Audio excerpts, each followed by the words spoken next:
Oke, selamat pagi. Kami dari kelompok Proyek Sistem Informasi Manajemen Surat. Di sini kami akan mempresentasikan hasil dari proyek yang telah kami lakukan. Sebelum kami memulai, kami akan memperkenalkan diri. Mulai dari saya sebagai Project Manager.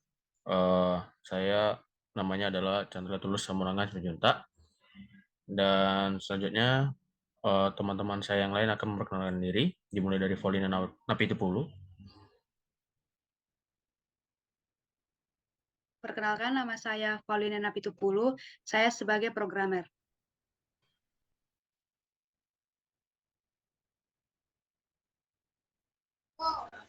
Perkenalkan, nama saya Dewi Marlina Simanjuntak. Saya sebagai sistem analis. Nama saya Merihana Purba, saya sebagai desainer 2.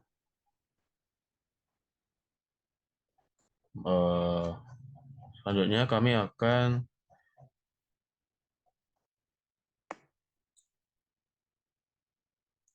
menjelaskan tugas dari tiap-tiap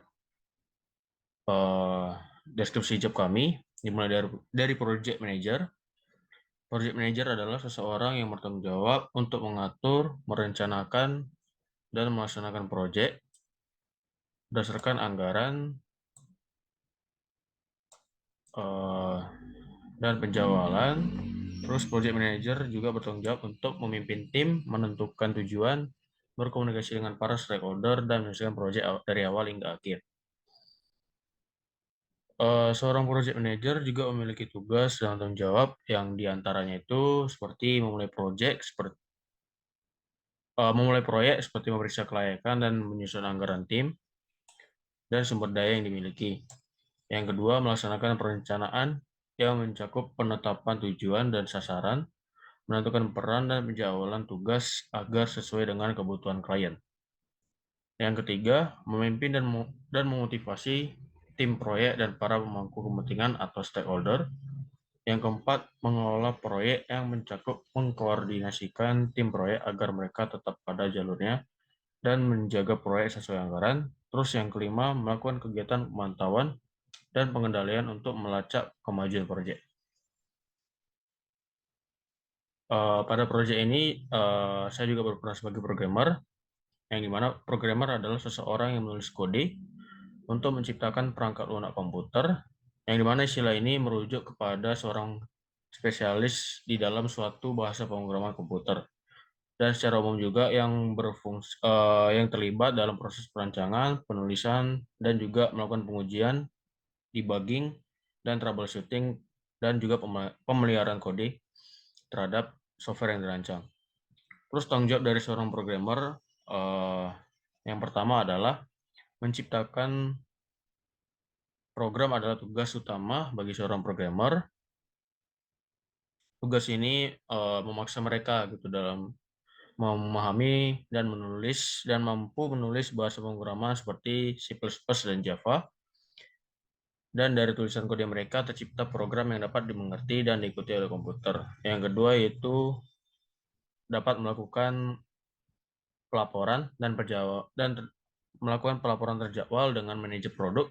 Yang ketiga dapat berkolaborasi dengan tim desain. Yang keempat merancang model sistem, dan yang kelima dapat menguji program.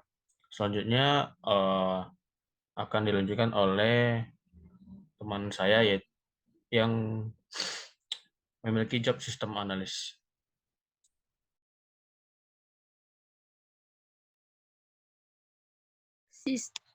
Saya di bagian sistem analis. Sistem analis adalah sebuah pekerjaan yang termasuk dalam tim engineering. Posisi ini bertugas untuk melakukan analisis, merancang, dan mengimplementasikan sistem yang bertanggung jawab atas hasil yang ingin dicapai perusahaan dalam hal IT. Orang yang diduduki pada posisi ini menggunakan teknik analisis dan roadmap untuk menyelesaikan yang berhubungan dengan IT. Biasanya juga berperan untuk pemimpin dan implementasi sistem baru yang akan digunakan oleh perusahaan. Di beberapa perusahaan, posisi ini juga memiliki sistem terbaru, yaitu berhubungan dengan peningkatan IT maupun infrastruktur. agar perusahaan lebih efisiensi.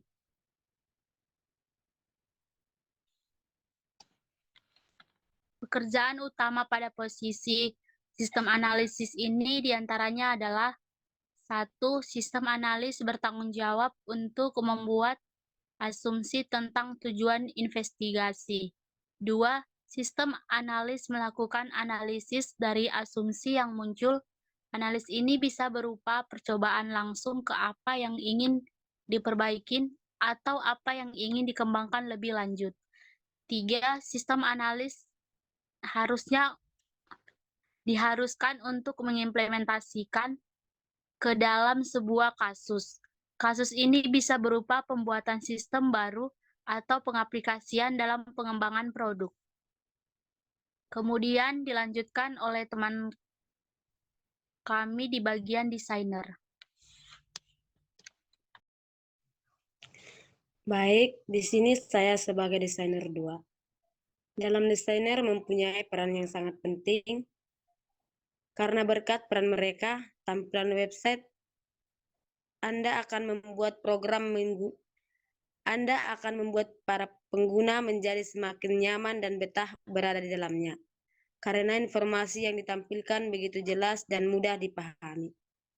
Tugas dari seorang desainer adalah berkontribusi langsung dengan tim untuk menyelesaikan proyek desain, membuat rancangan dari segala informasi dan material desain yang diberikan oleh klien, menyiapkan berbagai aset, materi dan untuk diubah menjadi visual, memilih warna font, gambar, dan juga tata letak.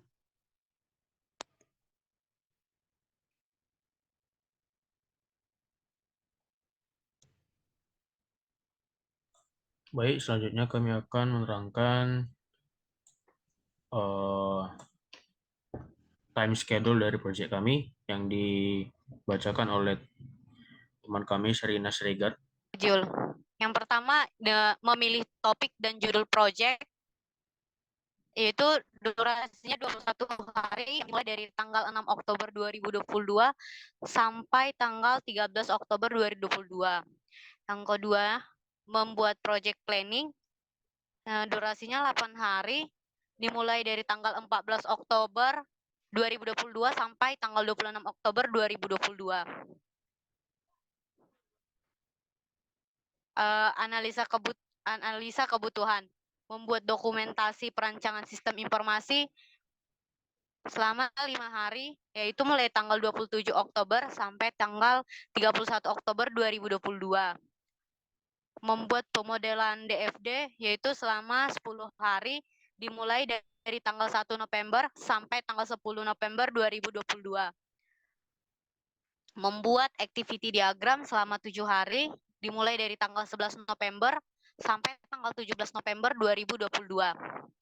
Kemudian perancangan aplikasi, yaitu merancang desain font and sistem informasi manajemen surat 14 hari, dimulai dari tanggal 1 Desember 2022. Kemudian perancangan dilakukan selama 20 hari, dimulai dari tanggal 2 Desember sampai tanggal 21 Desember 2022.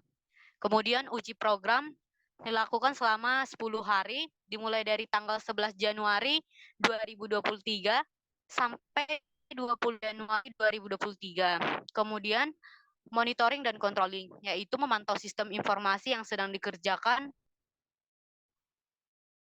Pengujian sistem informasinya dilakukan selama 7 hari, mulai dari tanggal 21 Januari 2023 sampai 27 Januari 2023. Yang terakhir yaitu closing, membuat laporan akhir, dilakukan selama 7 hari, dimulai dari tanggal 28 Januari 2023 sampai 3 Februari 2023. Selanjutnya akan dilanjutkan teman kami, Paulina Napitupulu.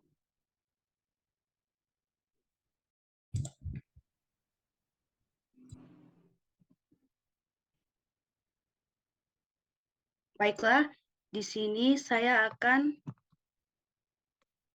menjelaskan bagian biaya yang telah dikeluarkan selama proyek berlangsung. Pada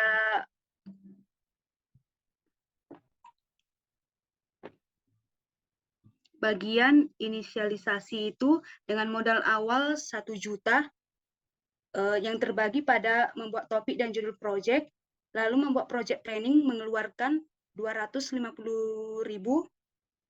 Lalu pada bagian planning, analisa kebutuhan dengan modal 1 juta, yaitu membuat dokumentasi perancangan sistem informasi, mengeluarkan 250.000, dan membuat pemodalan DFD mengeluarkan 250.000, dan membuat activity diagram mengeluarkan 300.000. Pada bagian executing perancangan aplikasi dengan modal 2 juta, yaitu merancang desain front-end sistem informasi manajemen surat, mengeluarkan 450.000, lalu perancangan coding 3 juta, lalu uji program 450.000. Pada bagian monitoring dan controlling, memantau sistem informasi yang sedang dikerjakan dengan modal 3 juta, pengujian sistem informasi mengeluarkan 500.000, lalu pada bagian closing yang terakhir membuat laporan akhir mengeluarkan modal 15.500.000. Lalu total biaya yang dikeluarkan selama proyek berlangsung sampai akhir yaitu sebanyak 27.950.000.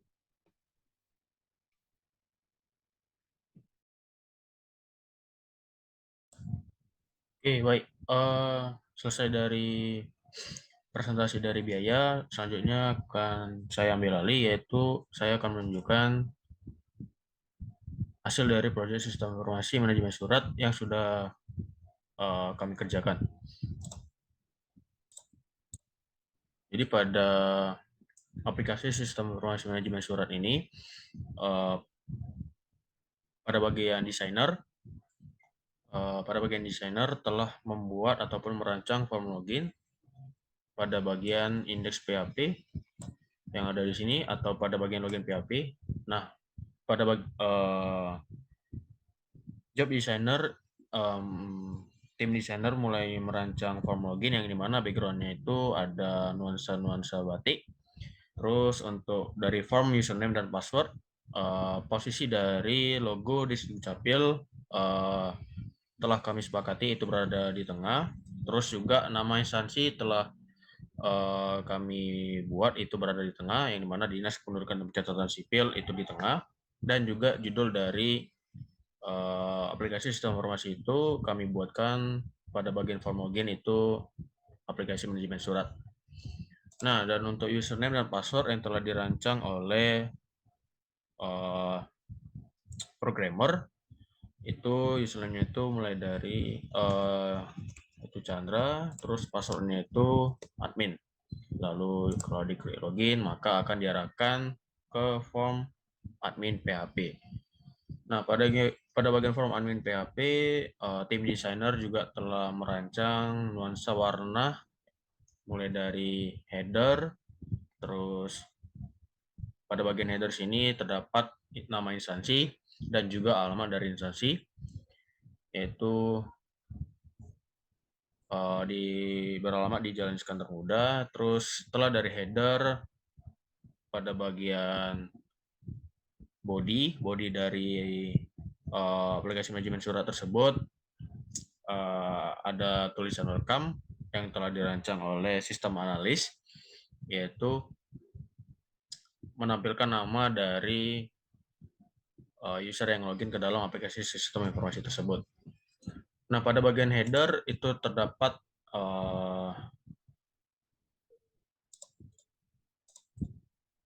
banyak kegunaannya, yang mulai dari transaksi surat itu ada surat masuk dan surat keluar. Nah, pada bagian transaksi surat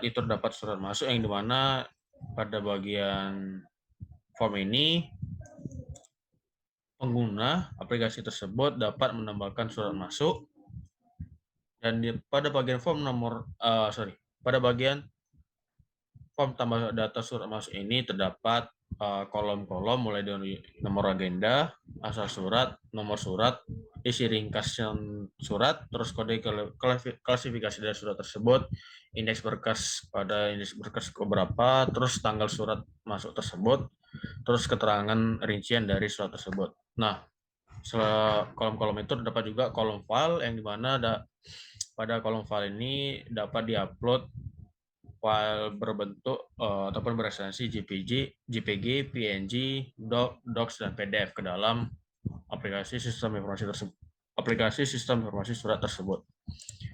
Nah, untuk transaksi surat keluar juga bisa ditambahkan pada aplikasi ini. Dan kolom-kolomnya itu mulai dari kolom-kolom untuk data surat keluar, mulai dari nomor agenda, tujuan surat, terus tanggal suratnya, terus terdapat isi ringkasan dari surat tersebut, terus kode klasifikasi, terus nomor dari surat tersebut, terus juga ada keterangan dari surat tersebut. Nah, dan untuk kolom file itu dia sama dengan form data surat masuk, yang dimana filenya itu pada kolom file ini dapat diupload surat yang dimana ekstensinya itu bisa berbentuk JPG, PNG, Docs, ataupun PDF. Nah, dan untuk buku agenda, pada bagian buku agenda ini, pada bagian halaman buku agenda, di sini ada dua, yang dimana surat masuk dan surat keluar. Nah, pada bagian perancangan halaman buku agenda ini, ketika diklik surat masuk, terdapat kolom pemilihan dari tanggal sekian dengan sampai tanggal sekian, yang dimana kalau misalnya kita pilih dari transaksi surat masuk, contohnya gitu ya, contoh dari 30 Januari, misal kita pilih 30 Januari, 30 Januari, dan juga sampai tanggal 30 Januari.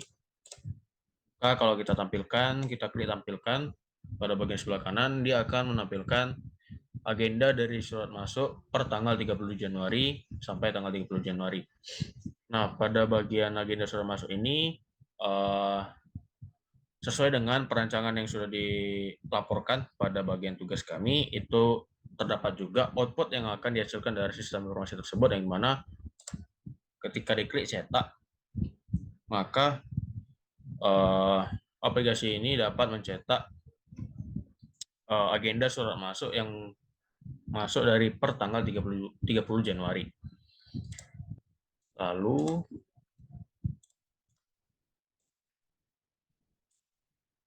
pada bagian galeri file surat masuk,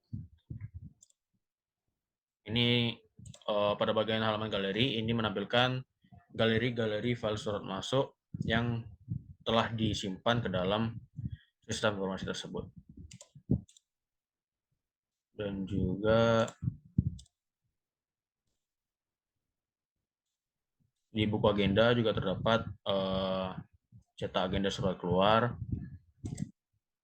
Di galeri file juga terdapat untuk menampilkan galeri untuk data surat keluar. Lalu pada bagian pengaturan di sini terdapat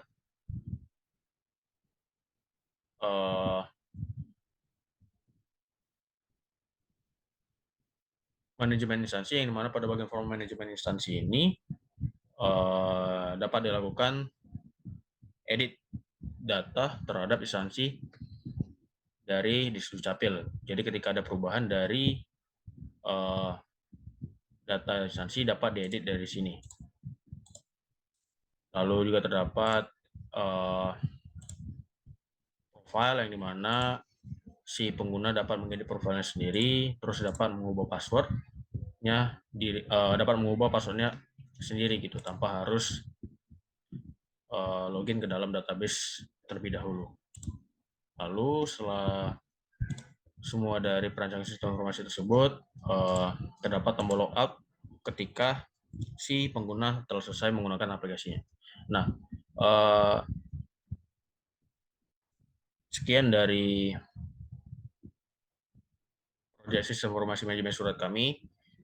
Proyeknya jauh dari kata sempurna, jadi kalau misalnya ada kesalahan dan kekurangan mohon dimaafkan. Terima kasih.